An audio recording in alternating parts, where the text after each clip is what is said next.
Bonsoir, bienvenue à Studio Lacan. Nous avons le plaisir de recevoir Thierry Dana pour son livre « Mon drôle de fils autiste ». Nous échangerons avec lui autour de ce roman singulier qui interroge la parentalité, la différence et le regard posé sur l'autisme. Pour l'Écho de la culture, Philippe Elbois nous parlera de la finituthérapie dans une chronique intitulée « L'école de l'autisme ». Enfin, pour l'actualité de la psychanalyse, Virginie Leblanc-Roïc reviendra sur une formule de Jacques Lacan : le père est celui qui doit épater la famille.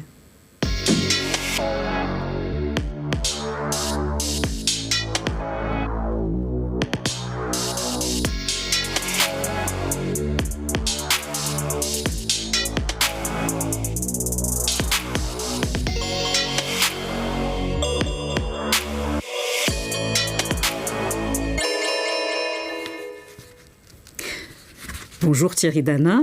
Bonjour. Vous êtes ancien diplomate, entrepreneur, père de 2 enfants et auteur du roman « Mon drôle de fils autiste » qui nous réunit aujourd'hui. Votre ouvrage raconte une histoire d'amour, celle d'un père et de son fils, à travers vos parcours de vie respectifs, celui de Raphaël et le vôtre. Il s'agit d'un livre très personnel, d'une extrême tendresse, parsemé d'humour, parfois de colère, toujours exprimé avec beaucoup de délicatesse. Mais il contient aussi explicitement, parfois entre les lignes, une critique politique et sociétale. Ma première question sera donc celle-ci. Pourquoi ce livre ? Et à quel moment avez-vous décidé de l'écrire ? Ah oui, alors c'est une question difficile parce que c'est apparu un peu sur le tard, puisque effectivement j'avais déjà plus de 60 ans et Raphaël était adulte. Alors je me suis dit peut-être que le fait qu'il soit adulte, ça bouclait une boucle et que c'était le moment de faire le point. En même temps, c'est une œuvre littéraire, comme vous disiez, donc j'avais cette envie d'écrire.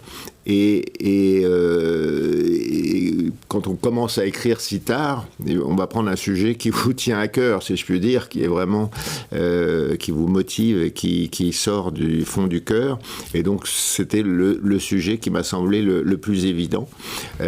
Pour tout vous dire, c'est une amie journaliste américaine qui m'avait donné un peu l'idée, puisque Raphaël peint, fait des dessins d'ailleurs qui sont sur la couverture du livre. Et en discutant, elle m'a dit: mais puisque c'est ton fils qui est la chose la plus importante pour toi, pourquoi est-ce que tu ne fais pas un livre avec une partie de texte et une partie de dessin? Donc c'était une sorte de livre d'art qu'on avait à l'esprit. Puis finalement j'ai fait un texte, puis on m'a dit c'est compliqué de mettre les dessins à côté, puis c'est devenu le récit roman que vous dites. Et puis voilà, et c'est une manière aussi de jeter un regard sur le passé, oui. Alors, à quel moment vous avez compris que votre fils ne correspond pas à vos attentes de ce qui serait votre fils? Vous le décrivez dans votre livre, peut-être il n'y a pas un seul moment, mais est-ce que vous pouvez revenir là-dessus? Disons qu'il y a des indices, comme on dit, qui commencent très tôt. Donc, je montre dans le livre une scène où, tout petit, donc il doit avoir, je sais pas, 2 ans, on lui achète un jouet où il y a un axe, où il faut mettre des cercles sur l'axe, etc. Et il ne comprend pas du tout le sens de ce jeu, en quelque sorte. Et il s'intéresse à des choses qui n'ont rien à voir avec le jeu lui-même, c'est-à-dire l'emballage ou des choses. Et là, je me suis dit, mais et j'arrivais pas à lui faire comprendre. Donc je me dis, il y a un problème de dialogue, il y a un problème de compréhension, et ça c'est un premier indice. Puis après ça a été le phénomène de l'encoprésie que je décris, qui est assez classique. Bon, il y a eu et puis il y a eu ce bilan à Robert Debray quand on est rentré de Hong Kong, il devait avoir 6-7 ans. Et où on nous a dit, voilà, c'est un syndrome autistique. Mais le livre, en fait, c'est un peu, vous avez raison, le passage du rêve, j'allais dire de tout parent, enfin peut-être pas tout parent, mais beaucoup de parents, quand ils vont avoir un enfant, de se dire ça va être le plus grand, le plus beau, le plus intelligent, le plus successful, il va faire tout ce que j'ai fait en mieux. Voilà, bon, on projette comme ça dans une espèce d'idéal. Et puis un étonnement, on peut dire une déception ou un étonnement, de dire finalement ça se passe pas comme c'était prévu, et puis une acceptation, voilà. En disant finalement c'est pas si grave, et c'est peut-être même une chance. C'est voilà. Au fond comment se décoller de cette image idéale, de l'image de l'enfant idéal, pour pouvoir apprendre à l'accompagner. C'est un peu ça. Et j'ai eu des retours de parents qui ont lu le livre et qui m'ont dit mais ça, effectivement, ça m'a beaucoup aidé aussi à moi à mieux accepter cette différence ou ce handicap. Il y a un moment, et ça nous intéresse particulièrement, il y a un moment où vous acceptez, où c'est très clair, en tout cas dans le livre, il y a un moment où vous décrivez ça, je voudrais vous citer là, parce que ça donne aussi le style de votre écriture, qui est une écriture, une très belle écriture, on s'est dit ça aujourd'hui.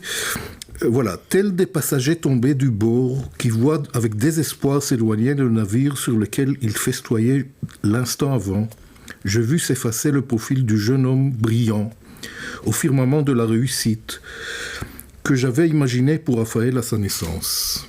Donc, c'est le moment où vous abandonnez, vous voyez le navire partir.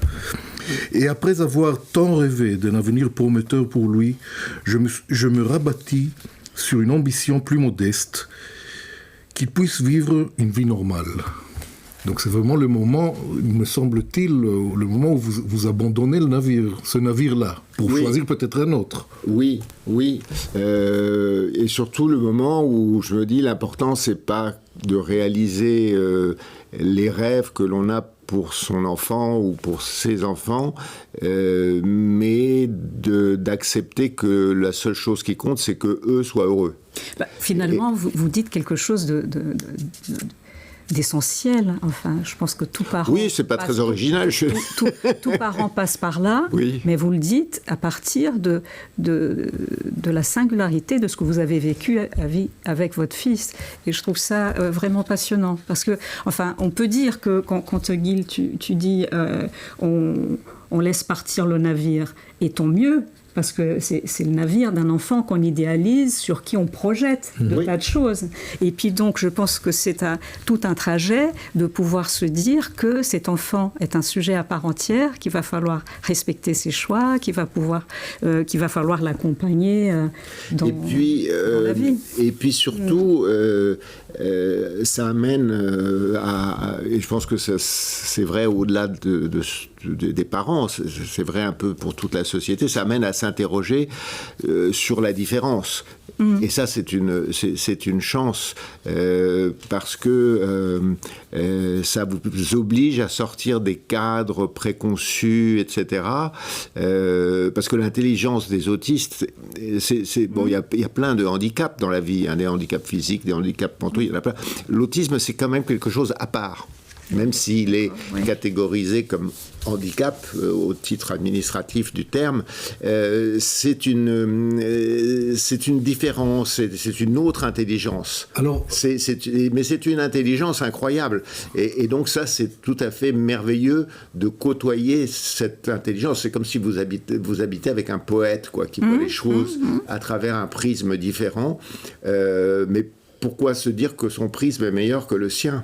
Voilà, alors justement, sur ce point-là, l'autisme est une chose à part. En fait, ce livre est à la fois une description de parcours de Raphaël d'abord et du vôtre aussi. Mais il contient aussi beaucoup, disons, de critiques, je dirais, ou de la société, du monde médical, du monde de l'éducation, de la police, de l'administration. Et il y a toute une critique qui passe à travers cette description de ces deux parcours. Est-ce que vous êtes d'accord d'abord avec ça? Oui, enfin, alors, c'est un récit un peu romancé, comme vous dites. Donc, il y a des tas de scènes qui sont y compris très cocasses et drôles, comme vous dites. Donc, ça prétend pas être un rapport administratif ou médical, j'en ai pas les compétences d'ailleurs, pour dire voilà, l'autisme c'est comme ça, il faut faire ça, il faut faire ci. Bon, non. Donc moi je décris ce que nous on a vécu. Et donc dans ce qu'on a vécu, effectivement, on croise souvent les institutions de la société, donc celles qui répondent à des règles, à des critères, à des lois, que ce soit l'éducation nationale, que ce soit la police, que ce soit l'administration en général. Et en fait, ce dont on se rend compte, c'est que peut-être ça a changé. Hein, ça, c'était il y a quand même plus de 20 ans. Alors, ça a peut-être changé. J'espère que ça a changé. J'en suis pas très sûr. Mais tout ce qui est réglementaire, loi, a du mal à traiter la question de la différence. Où ils essayent, parce que c'est à la mode. On dit, ah oui, c'est une priorité nationale. En fait, dans la vérité, ça enquiquine tout le monde, le handicap. Donc, la différence, c'est pas la loi, c'est la personne que vous avez en face de vous.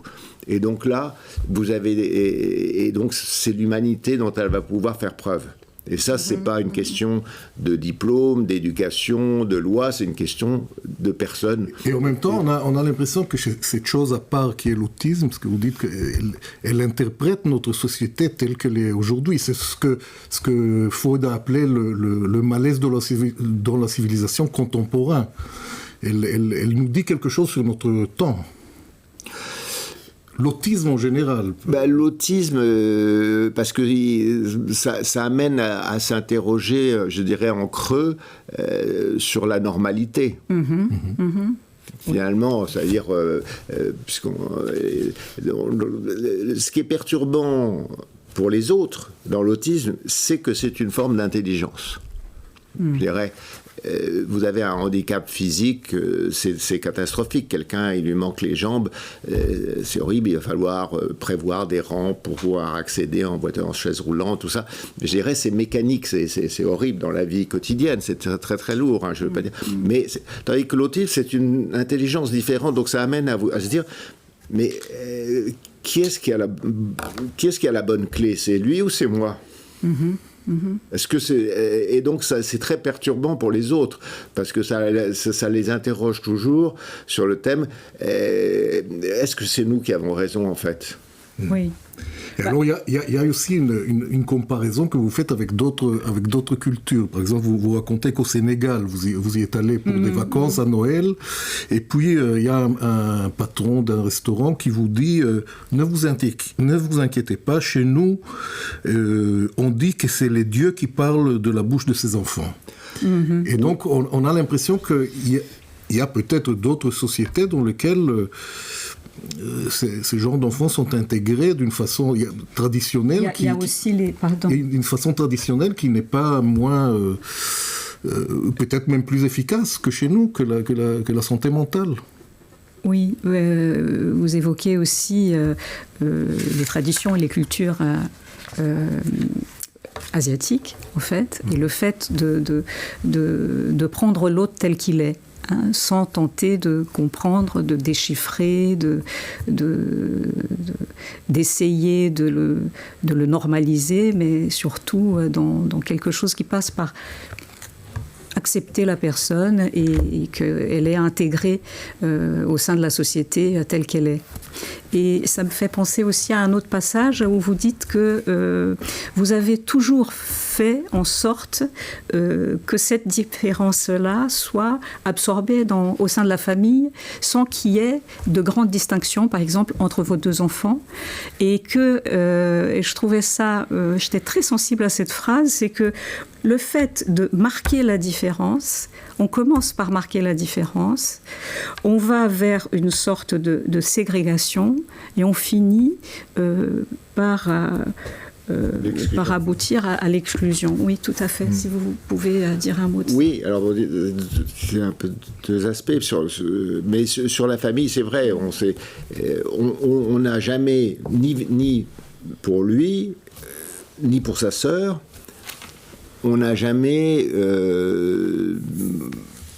peut-être c'est aussi un manque de courage, je ne sais pas, mais on n'a jamais pris le temps de leur dire un jour, bon, alors attendez, il faut qu'on vous explique un truc, toi, il faut qu'on te dise, tu es autiste, alors voilà, ça veut dire ceci, cela. D'ailleurs, on aurait été bien dans l'embarras de dire qu'est-ce que ça veut dire exactement. Et à sa sœur, tu sais, tu as un frère autiste, donc c'est un handicap. Il va falloir... on ne l'aura jamais dit. Et alors... a posteriori, je me dis que c'était la bonne formule. Parce que c'était de dire, voilà, s'il avait été grand, s'il avait été blond, s'il avait été rouquin, on lui aurait pas dit, bon, attends, il faut qu'on t'explique que t'es rouquin. Voilà, il est rouquin, il voit qu'il est rouquin, c'est un peu bizarre dans la classe parce qu'il est très rouquin, mais... et sa sœur. Donc, ils ont vécu avec parce que, finalement, on considérait que c'était pas quelque chose à expliquer. C'était juste, il était comme ça, et je pense qu'il a développé, il s'est rendu compte de cette altérité, et sa sœur aussi, qui, à mon avis, en est sortie extrêmement renforcée dans son caractère, et donc... Et puis il y a je vous dis encore une fois, le fait que ça interpelle d'avoir, je cite cette phrase de Gaulle sur sa fille, alors c'est pas du tout le même handicap, c'est pas comparable, mais qui dit quand même, quand on lui a parlé de sa fille qui était handicapée, je crois qu'elle était trisomique, qui dit, c'est une grâce qui nous a été envoyée par Dieu. Bon, on doit s'arrêter ici pour faire notre première pause et on va revenir sur... D'accord. Après la rubrique. Donc là, c'est arrêté là. Non, c'est pas arrêté, on continue, restez avec nous. On va seulement inviter un de nos collègues du nom de Philippe Elbois pour faire l'écho de la culture.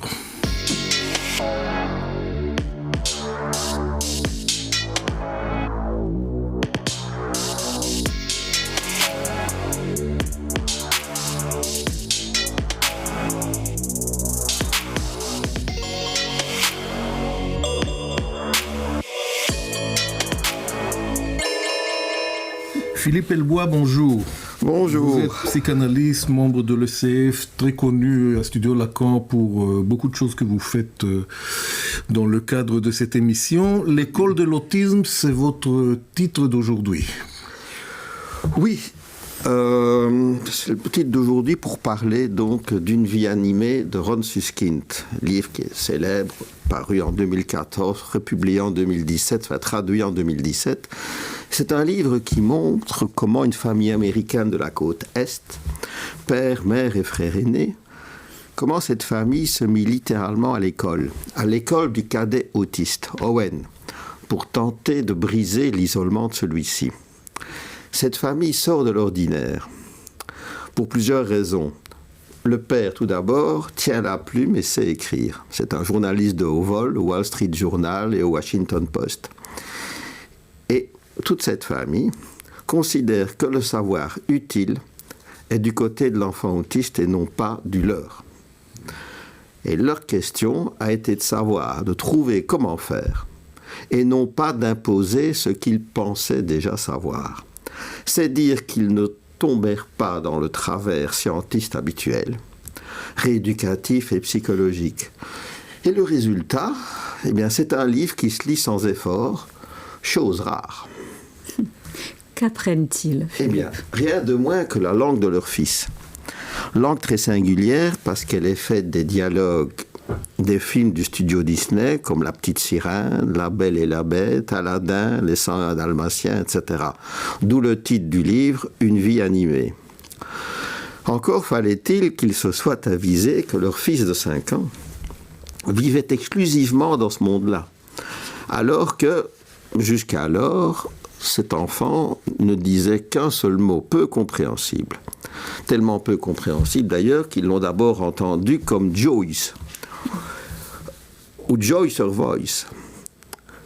Mais comme Owen regardait en boucle La Petite Sirène, ils se sont avisés qu'il fallait entendre plutôt Just Your Voice. Donc rien à voir avec le jus d'orange. Just Your Voice. Soit ce que dit la sorcière des mers à Ariel, en lui mettant le marché en main, l'apparence humaine contre ta voix. It won't cost much, just your voice. Écolalie stérile, estimèrent le cœur des spécialistes. Au passage, les spécialistes ont toujours tort. Et d'ailleurs, finement, Susskind rajoute, pourquoi Owen rembobine-t-il toujours le film à cet endroit-là, si c'était une écolalie stérile? Alors, un seul mot, les sceptiques diront qu'une hirondelle ne fait pas le printemps. Eh bien, c'est là que le bouquin devient emballant. C'est que les parents ont reconnu dans ces films Disney un objet essentiel pour leur fils. Et loin de l'empêcher de le regarder, et de les regarder encore, eh bien, ils s'y sont mis à leur tour, retenant scénarios, répliques, etc. Et par le truchement de ces énoncés Disney, de ce monde parallèle, comme Susskind le qualifie, ils en sont arrivés à nouer avec Owen des conversations de plus en plus développées. Au début, elles ne furent faites que de citations, mais peu à peu, Owen se risqua à dire des choses parfois plus personnelles. Ce n'était plus une répétée à dénoncer déjà là. Bref, au départ d'un seul mot, accueilli par ses parents de la bonne façon, Owen va étendre son monde, trouver des copains tout aussi fous que lui de Disney, apprendre à lire via les génériques des films, et devenu jeune homme, il va même trouver dans une nommée Emily sa sirène à lui. C'est donc en partant de l'énigme constituée par la langue singulière de leur fils, en lacanien, vous savez que nous appelons ça la langue, en un seul mot, eh bien c'est par ce biais que les parents d'Owen parvinrent véritablement à vivre avec lui de son enfance à l'âge d'homme. C'est une belle histoire. Ben oui, et en plus ça consonne avec la nôtre, avec celle de la psychanalyse. Pourquoi ? Eh bien, l'on sait combien l'autisme hante le dernier enseignement de Lacan. Celui qui n'est plus centré sur l'autre majuscule et la communication, mais sur la jouissance. C'est l'enseignement qui considère qu'on ne parle pas à quelqu'un. Le dialogue est une duperie. On parle tout seul.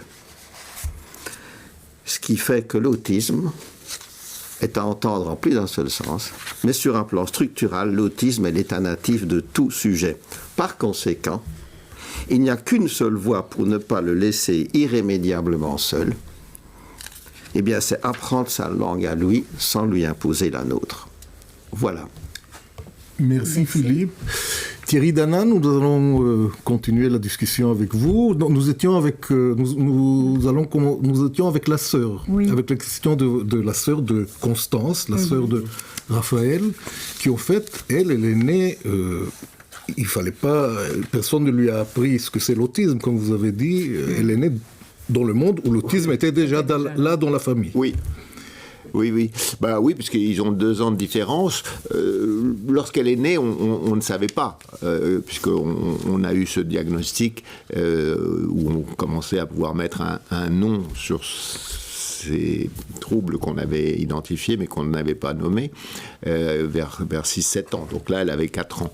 Mais elle a grandi avec ce frère un peu particulier, et je pense qu'aujourd'hui, elle regarde le monde probablement différemment grâce à ça.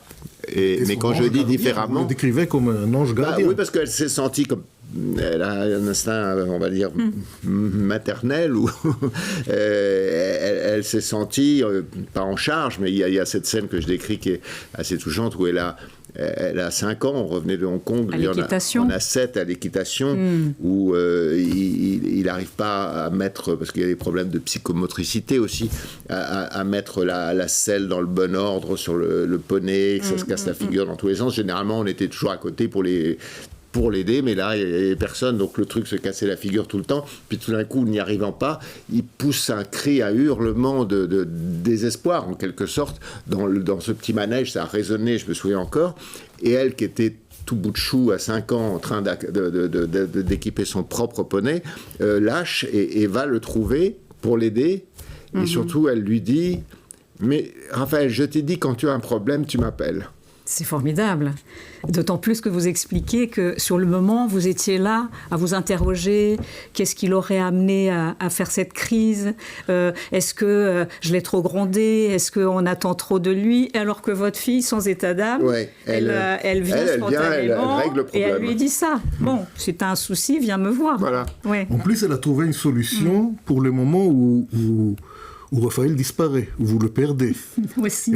C'est elle qui a trouvé la solution de la puce de la... parce qu'elle a développé une espèce d'instinct de profiler. En disant oui. Parce que effectivement, je décris beaucoup dans le livre que des constantes, c'est que tout d'un coup il disparaît. Alors maintenant ça va, mais quand il avait 7, 8 ans, 12 ans, qu'on était en Inde dans une foule grouillante, etc., qui disparaît tout d'un coup, on était un peu inquiet parce qu'on avait les images de Slumdog Millionnaire à l'esprit et de tout ce qu'on fait aux enfants en Inde dans certains cas. Et elle, donc ça arrive tout le temps.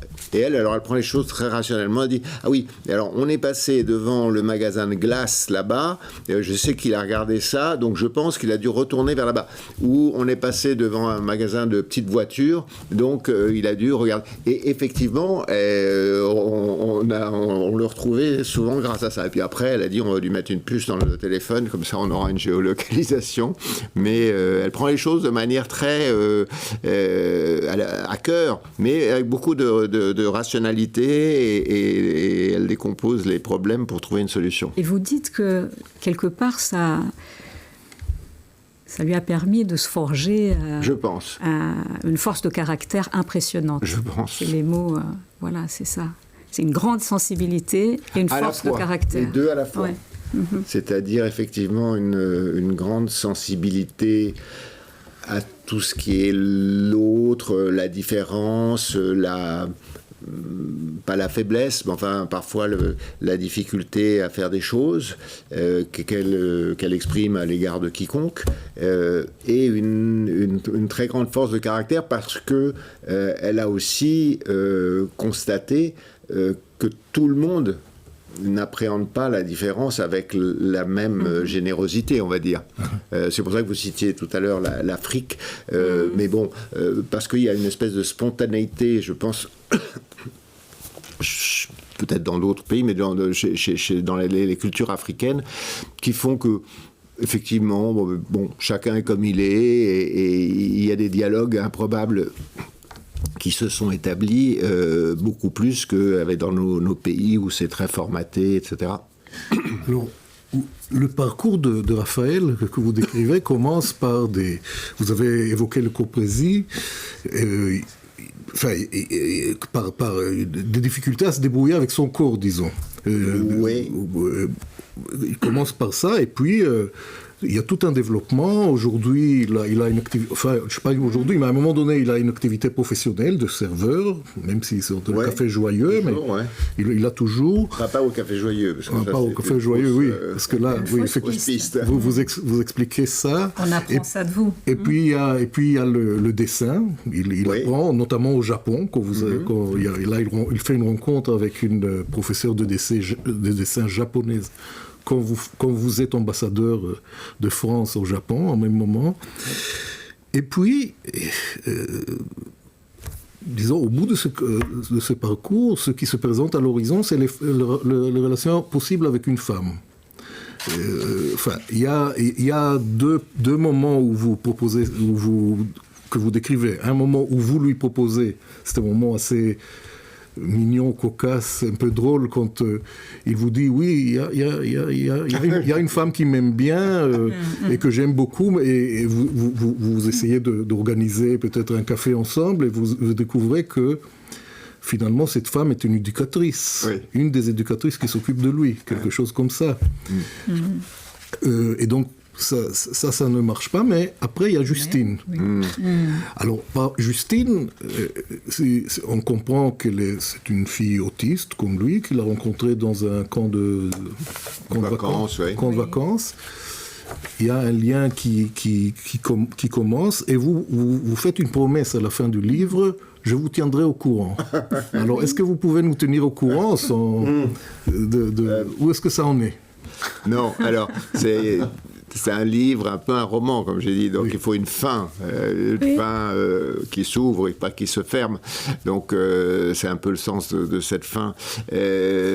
Non, l'angle mort, on va dire, de ce syndrome ou cette caractéristique qu'est l'autisme, c'est la difficulté d'avoir des relations avec les autres.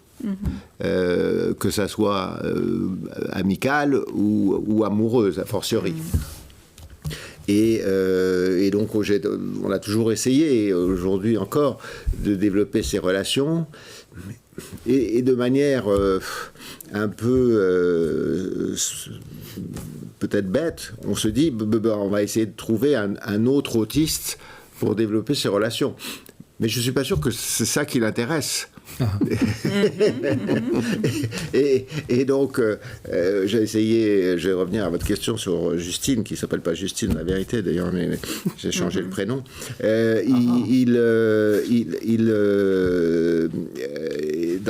un moment donné, il est dans l'IME, donc ça c'est une période assez difficile, parce que l'IME regroupe des autistes très sévères.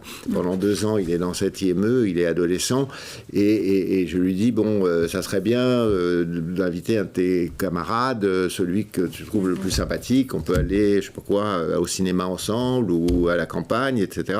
Il me dit, oui, je dis, mais t'en as bien un avec qui tu sympathises un peu plus que les autres, tu me dis. Il me dit, oui, il y a Charles.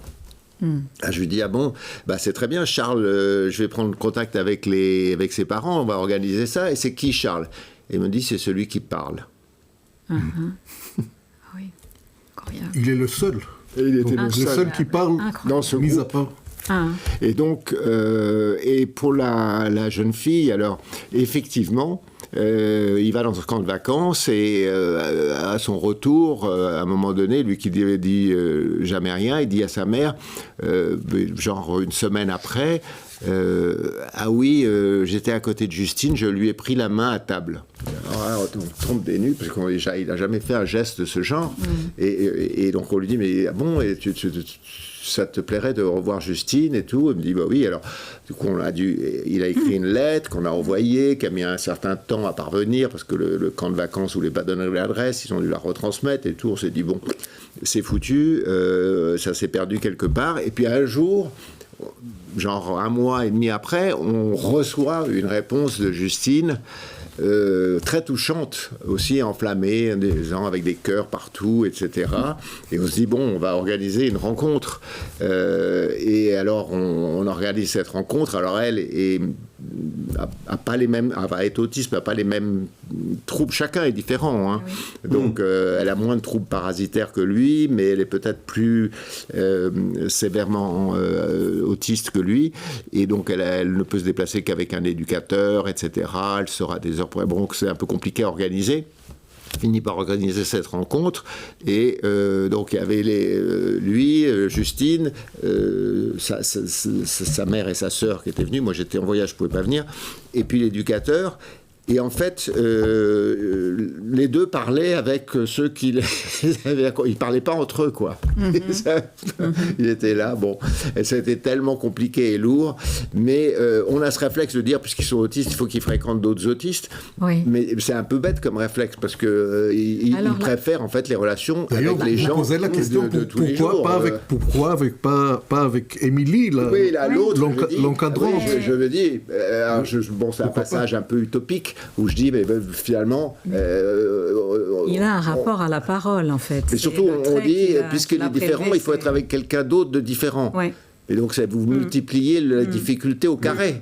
Ou de dire, il est différent, on va prendre quelqu'un qui est, je dirais, dans la norme, comme ça va rééquilibrer, mais... C'est pas utopique, c'est très réaliste. C'est très... Ça serait pas nécessairement en couple avec le même. Oui. Ben oui. C'est très juste. Je pense que... Voilà, mais bon... Ok.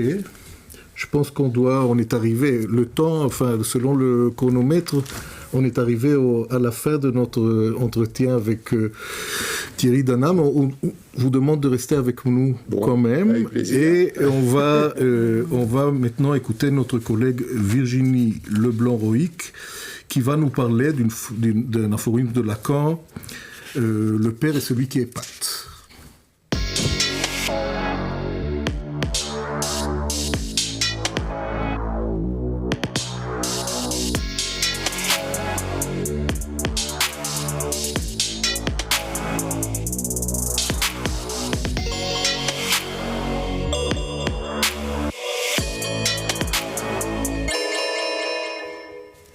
Bonjour Virginie.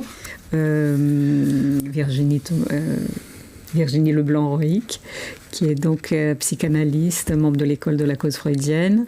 Virginie, vous allez nous parler aujourd'hui d'une phrase de Lacan qui éclaire particulièrement bien les enjeux de la famille aujourd'hui.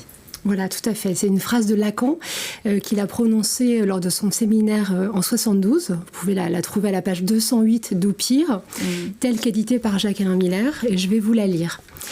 On s'est beaucoup interrogé sur la fonction du pater familias. Il faudrait centrer mieux ce que nous pouvons exiger de la fonction du père. Cette histoire de carence paternelle, qu'est-ce qu'on s'en gargarise ? Il y a une crise, c'est un fait, ce n'est pas tout à fait faux. Bref, les patères ne nous épatent plus. C'est la seule fonction véritablement décisive du père. J'ai déjà marqué que ce n'était pas l'Oedipe, que c'était foutu, que si le père était un législateur, ça donnait comme enfant le président Schreiber, rien de plus. Sur n'importe quel plan, le père est celui qui doit épater la famille. Si le père n'épate plus la famille, naturellement, on trouvera mieux. Il n'est pas forcé que ce soit le père charnel.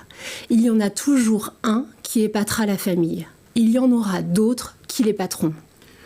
N'est-ce pas un peu énigmatique cette idée du père qui doit épater la famille ? Oui, c'est une phrase très marquante de Lacan et que je trouve aussi énigmatique, avec ce père qui doit épater.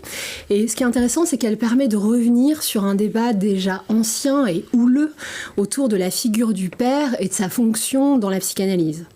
On pourrait d'ailleurs se dire que c'est une pierre de plus à ajouter aux nombreuses polémiques sur une psychanalyse qui serait donc foncièrement patriarcale, puisque sa théorie reposerait sur la clé de voûte du père, de l'Oedipe freudien, au nom du père lacanien, en passant par le phallus. Or, c'est vrai que Lacan, dans son retour à Freud, a relu ce temps structurant de l'Oedipe avec les lunettes du structuralisme.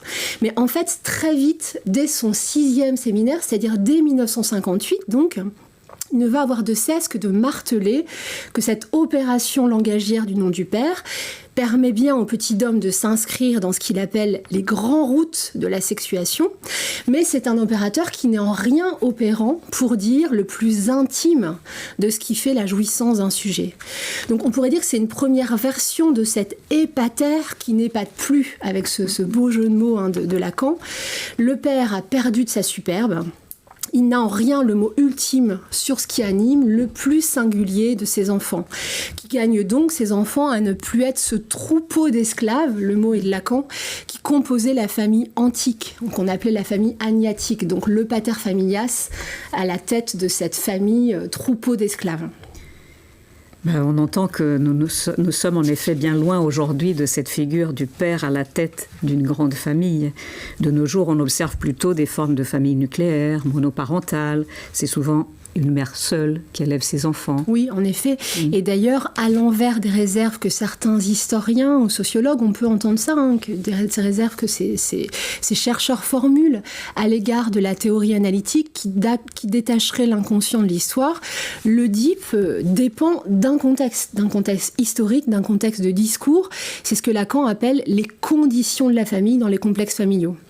Aujourd'hui, nous sommes désormais dans une ère où il n'y a pas d'autre de l'autre. Le symbolique lui-même est troué par le non-rapport sexuel. Il n'y a donc pas de grande route, pas de mode d'emploi pour rencontrer l'autre, et même pas de mode d'emploi pour faire le père et la mère, on pourrait dire. Ce qui existe en revanche, et en tout premier lieu, c'est le corps, le réel du corps et de la jouissance. Donc le pater, celui qui se prendrait pour le père qui saurait, qui dirait la loi, n'épate plus du tout, et depuis longtemps. Il est épaté, éjecté de sa fonction de pater, quand il veut faire du moins celui qui sait, celui qui veut être un être d'exception. Et Lacan dit même que celui qui sait, qui veut faire la loi, celui qui veut être exceptionnel, par son omnipotence et son omniprésence, eh bien, produit rien de moins qu'un enfant qui n'a plus de place pour son désir propre, c'est-à-dire Schreiber. Alors, le moule à père mort est cassé. Je voulais reprendre cette formule. Le moule à père mort est cassé, pour le dire avec les mots très forts de Jacques-Alain Miller dans un aparté avec Laurent, quand il faisait cours sur le séminaire « L'autre qui n'existe pas et ses comités d'éthique ». Éric Laurent, oui. J'ai dit... Oui, c'est voilà, Éric Laurent. Et il ne s'agit certainement pas de se désoler du fait que ce moule à père mort soit cassé, car cet écrasement du pater fait justement la place au père vivant, vous l'avez bien montré, cet être avec ses failles, qui aime dans le meilleur des cas avec son symptôme, avec les embrouilles de sa jouissance, mais qui fait de sa partenaire ou son partenaire d'ailleurs l'objet cause de son désir, seule voie digne de respect pour Lacan. Alors j'insiste, pourquoi finalement le père devrait alors rester épatant ? Est-ce que c'est pas un retour de Lacan à la fin de son enseignement à une version classique du père ? Voilà, tout à fait. Mais c'est pas le père qui fait des exploits, mon père, ce héros que semble évoquer ici Lacan. Il insiste plutôt, je pense, sur la nécessité, pour orienter la vie d'un enfant, qu'au moins un sorte du lot. Non pas en général, mais pour lui, pour l'enfant. Alors, je trouve que c'est un parti pris très fort, en particulier aujourd'hui, en cette ère de communauté fraternelle ou sororale, où il s'agirait que tout le monde, finalement, soit sur un pied d'égalité. Lacan, lui, fait plutôt valoir l'importance de cet au moins un. Pas nécessairement quelqu'un de la famille, d'ailleurs, puisqu'il dit qu'il y en aura d'autres qui épateront, si ce n'est pas le père. Mais c'est plutôt un ou une qui fasse exception. Donc non pas qui soit exceptionnel, mais qui se détache à partir de cette séparation, justement, d'avec son rôle de pater, en s'orientant plutôt de son désir et de sa jouissance, pour reconnaître, accueillir et provoquer chez l'enfant une rencontre qui l'oriente vers le goût de la vie et soutienne ses trouvailles. Bien, merci beaucoup Virginie, merci beaucoup Thierry Danard. Nous remercions aussi Philippe Elbois. Le temps est venu de terminer notre émission et nous invitons nos spectateurs la semaine prochaine à 18h30 de voir notre prochaine émission.